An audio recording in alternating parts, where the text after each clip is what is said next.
This one is about being in a house. I've been in a house for about a month. In a house, you're not soaked to the bone when it rains.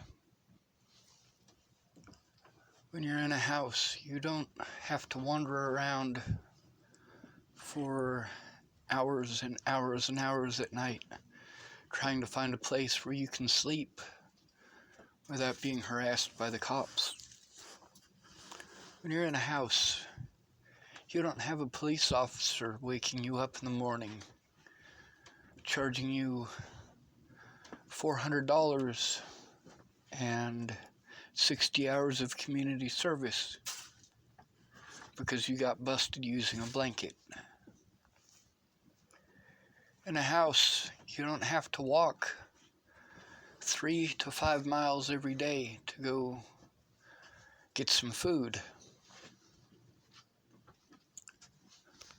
When you're in a house, you can use a blanket.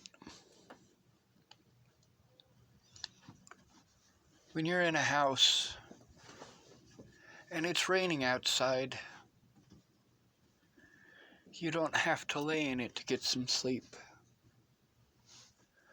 When you're in a house, you can sleep at night, so you can actually do things during the day when most people are awake, most businesses.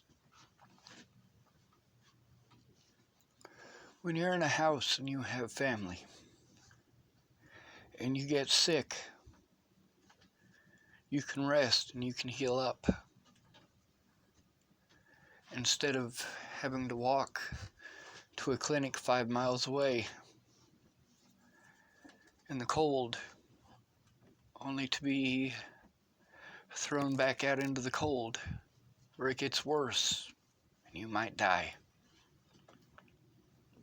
Sure, you might die of the cold in a house, but it's far less likely.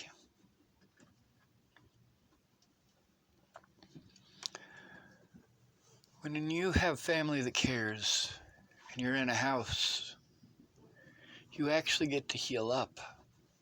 You're not victimized for being injured. When I hurt my back, my friends turned their backs on me.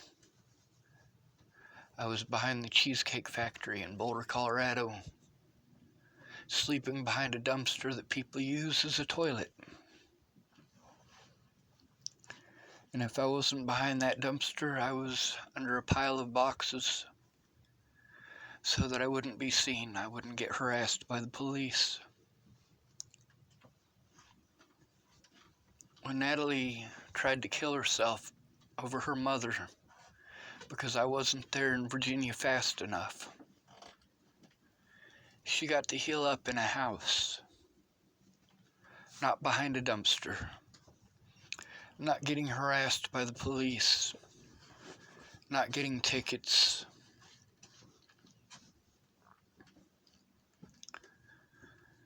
Natalie wanted to kill herself over how her family treated her.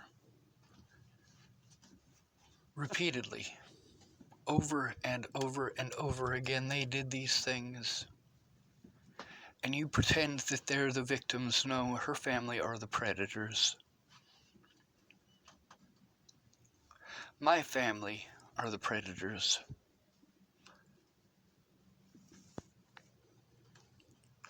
When you're in a house, life is simpler.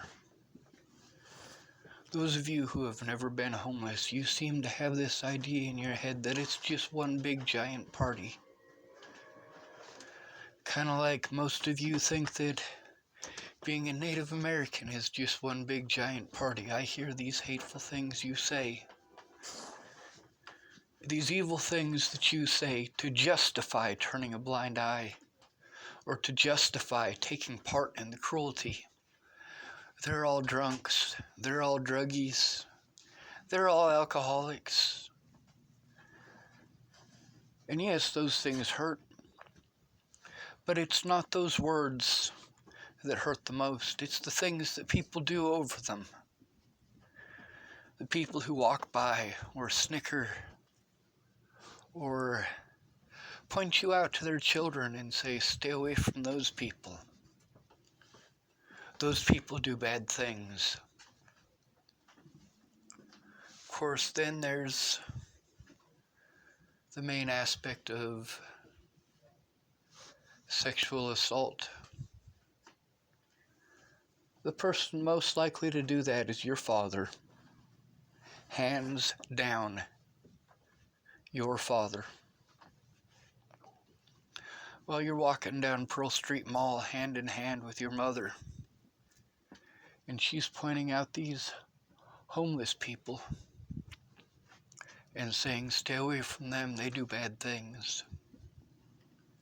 And you take her home, and Daddy sticks his dick in her. And when she comes to tell you, you don't believe her. You don't want to believe her because you don't want to be alone. Because you are selfish. You care more about having a man than loving your children right.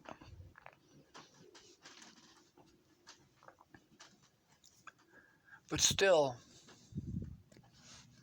there's safety in that house. Would you trade one predator for 100 of them?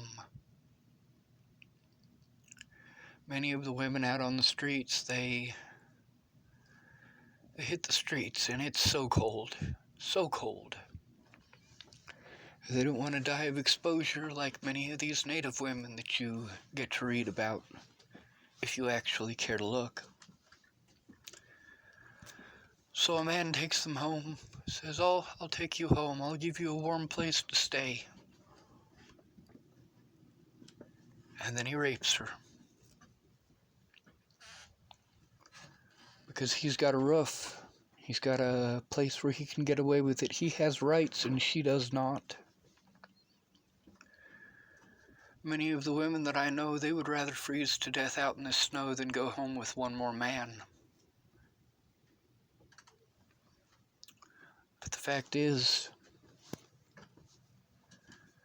that house keeps you safe. That house, when it's yours, allows you rights. But when it's someone else's, you are subject to being victimized. You are someone else's property, and they treat you that way. You owe them because they allowed you to have a roof over your head. They make promises to get you there, and once you're there, they don't fulfill their promises.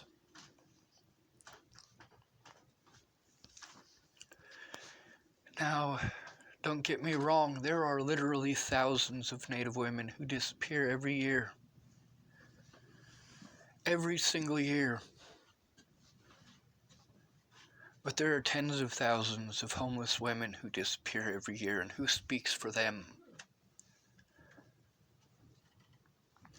Who?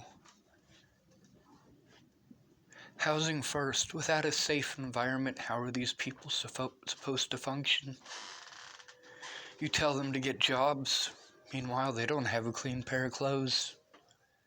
They have to carry everything on their backs. What happens when you have to put your backpack down so that you can go to a job interview? You come back, and if it wasn't the police who raided your stuff, it's another homeless person, or one of the millions upon millions of people who were taught the same thing about homeless that they were taught about blacks and Mexicans and Asians and Native Americans, that they're all just drunks. They're all just lazy alcoholics. They're all just druggies. And that makes it fine. Those of you who live in houses, who have good families, those are your excuses. They must deserve it. They chose this. Meanwhile, the number one reason for women to be homeless is domestic abuse. The number one reason for children to go into the system is domestic abuse.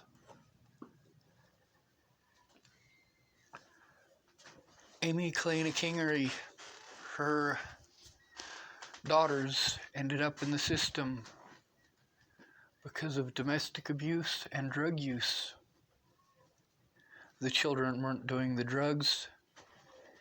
Amy Kalina Kingery, aka Amy Spencer, was the one doing the drugs. And when they were going to lock Amy up again and take her children away, she gave them to Rihanna, and guess where those children are now? 2 of them are in Wyoming, in the system, because they were abused. They were taken away from Rihanna Ingersoll for child abuse. While you told me I was full of shit, while you called me a liar, while you said I'm just making excuses. There needs to be a safe environment for these people, but that safe environment needs to be recorded. Many of these children have severe psychological damage from the things they've gone through. Children live what they learn. They do what you've taught them. Not what you've taught them through words, by telling them do this and do that, but what you've taught them by your actions.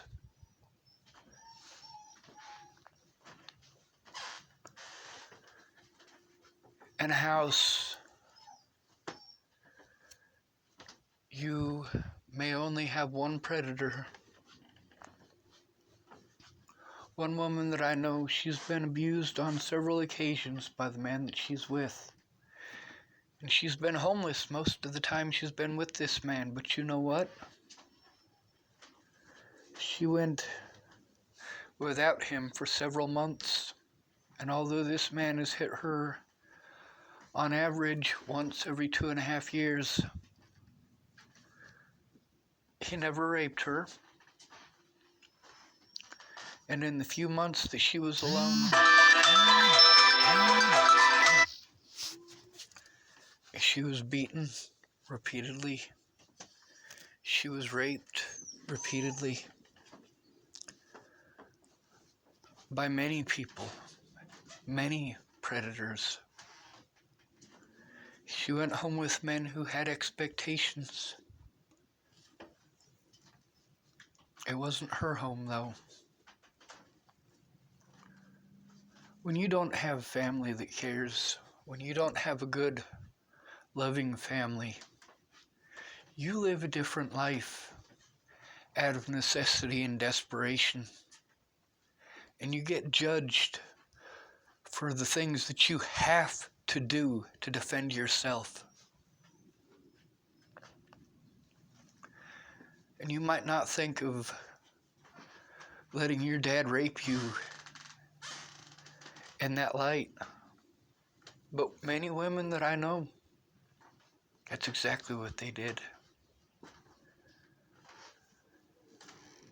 You may not think of living with an alcoholic who beats you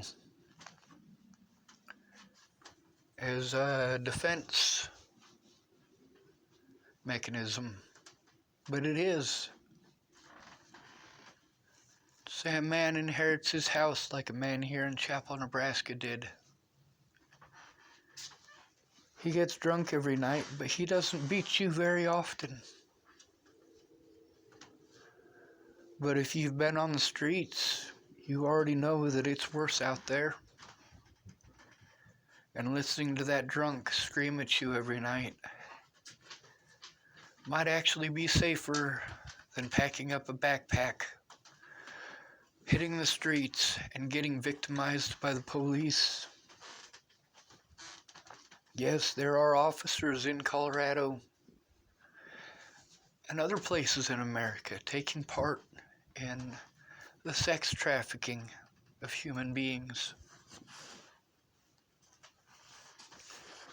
The largest cross-section of the homeless community is former foster children.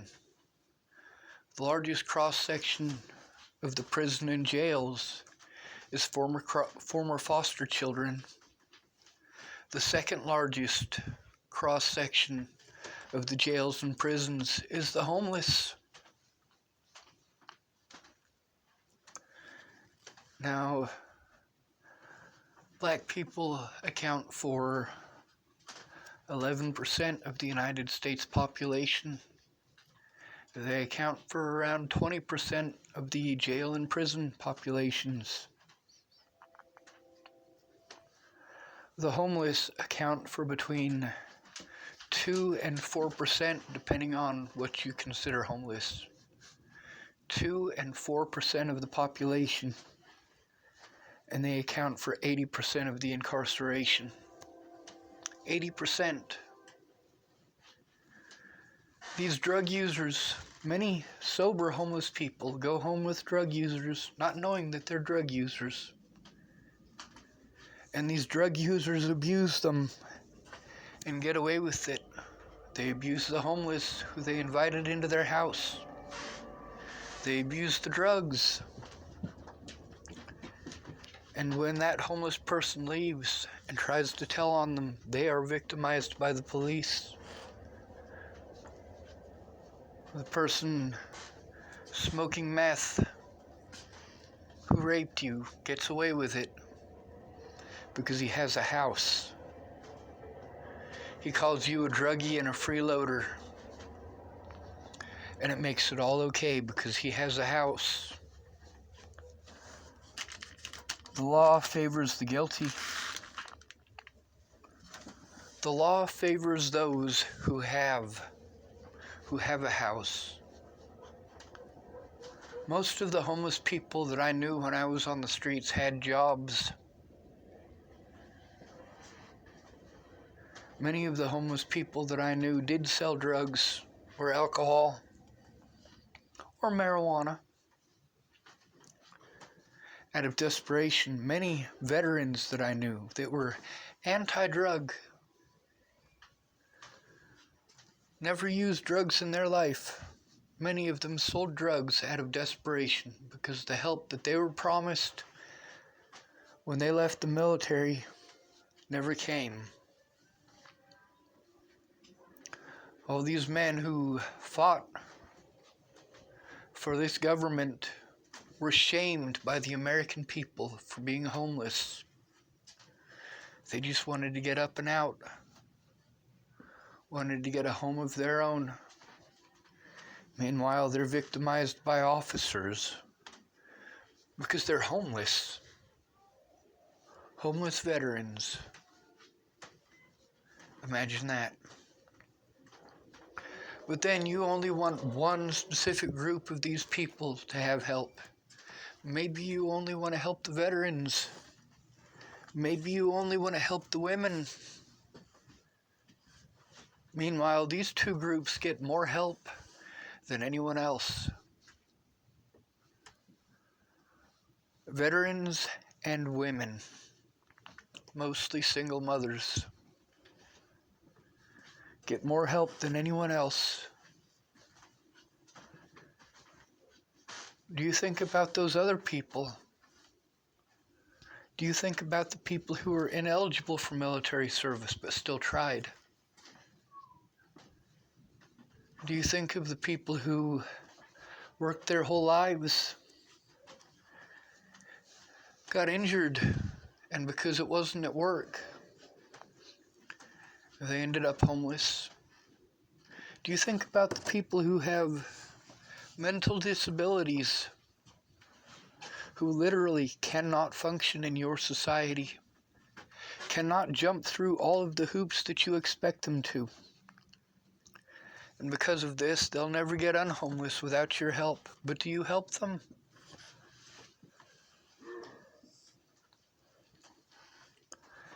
A house affords you safety. Those of you who say, oh, well, you know, someone could break into my house at any point in time. That's right, they could. But the chances are slim. Compare the fact that people, on average in America, will have their house broken into twice in their lifetime. A homeless person will get their things stolen on average twice a month. That's everything getting stolen.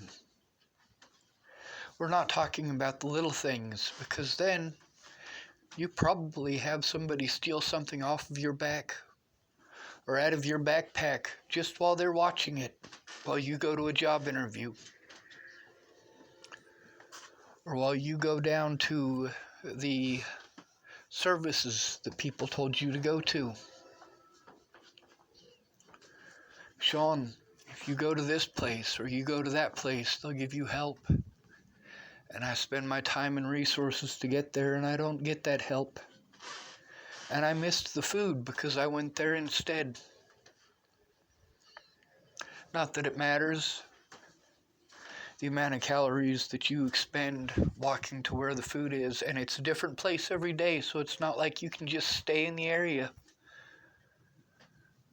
Yeah, they have food every day at this church, so I'll just stay in this area, but then it's a residential area, and it's not open every day.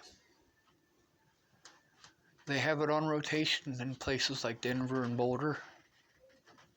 Now, there are places that are permanently open, as in they're open every day, but then there's the hours that you're allowed to be there and the hours that you're not. And in the hours where you're easiest to victimize, you're out on the streets. Here in Chapel, Nebraska, if they see a black man walking down the street, they'll call the cops. Not everyone, but many people in this town just hate black people that much, are afraid of black people that much, and they'll call the cops. They'll blame him for everything that was stolen in town. Everything that they misplaced is now that black man's fault. But you know who's got it worse? A homeless man who comes through town. The homeless get treated like they're black. They get treated like they're Native American. And you know what's fucked up about that? Is that black people and Native American people don't deserve that bias either. They don't deserve that hatred either. When you don't have a house, you catch all of that. When you don't live in a house, the police victimize you because it's their job.